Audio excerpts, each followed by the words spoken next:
ეს ადიგენის მუნიციპალიტეტის სოფელი ჭელაა.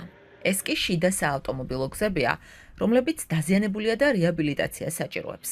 როგორც კადრებში ხედავთ, გზებზე გაჩენილია ორმოულები.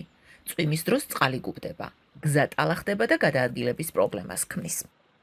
ადიგენის მერის გოჩა ქიმაძის თქმით, სოფელ ჭელაში ცენტრალურ საავტომობილო გზაზე ორი მონაკვეთი მეწყრის შედეგად დაზიანდა. მისივე თქმით, გასულ წელს ერთ-ერთ მონაკვეთზე მეწყრის შესაკავებელი კედელი უკვე მოეწყო. რაც შეეხება მეორე მონაკვეთს, მერის განმარტებით, აღნიშნულ ადგილზე ასფალტის საფარი მოხსნეს, რადგან სპეციალისტების რეკომენდაციით გზის დაგება მანამ არ არის მიზანშეწონილი, სანამ დამცავი კედელი არ აშენდება. ამ ეტაპზე, როგორც გოჩა ქიმაძე ამბობს, ორივე ტერიტორია ეტაპობრივად იხრიშება. როდის დაიწყება და დასრულდება დამცავი კედლის მოწყობა, მერი ვერ აკონკრეტებს. ეს არის მეწყრული ადგილი. და ჩვენ გასულ წელს გავაკეთეთ იქ 9 მილიონზე მეტი დავხარჯეთ, ეს მეწყრული შეგვეჩერებია კედელი ავაშენეთ და ბუნებრივი არის იქ ეს გზა არის დაზიანებული.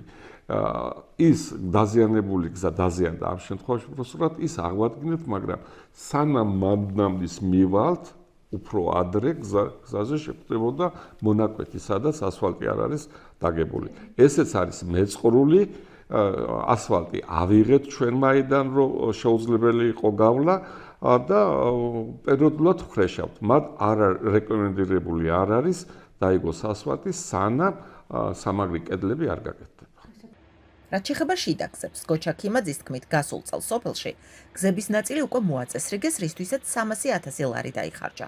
თუმცა წელს მისი განმარტებით, გზების რეაბილიტაციის ნაცვლად ადგილობრივმა მოსახლეობამ პრიორიტეტად სპორტული მოედნის მოწყობა დაასახელა. შიდა გზები ძალიან ცოტაა დარჩენილი სხვათა შორის, ძალიან ცოტა. ჩვენ შარშან და 300,000 დავხარჯეთ მაგ სოფელში შიდა საავტომობილო გზა გავაკეთეთ. ეს იყო ხალხის მოთხოვნა. ჩვენ არც ერთ პროექტს არ ვახორციელებთ ხალხთან შეთანხმების გარეშე. ჩვენ მივდივართ შემოდგომით, სანამ ბიუჯეტს დავამტკიცებთ, ხალხს ხვდებით და ვეკითხებით, რა არის მათთვის პრიორიტეტი თუ რისი გაკეთება სურთ. წელს ხალხმა შემოდგომით აირჩია, უბრალოდ გასულ წელს შემოდგომით აირჩია მინი სტადიონის მოწყობა.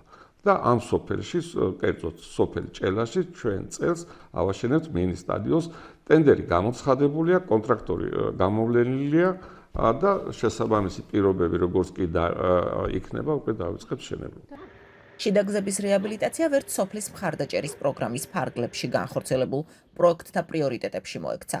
გოჩა ქიმაძის თქმით, წელს ჭელას მოსახლეობამ სასმელი წყლის რეაბილიტაცია ითხოვა, რომლისთვისაც ჯამში 20,000 ლარის დახარჯვა იგეგმება.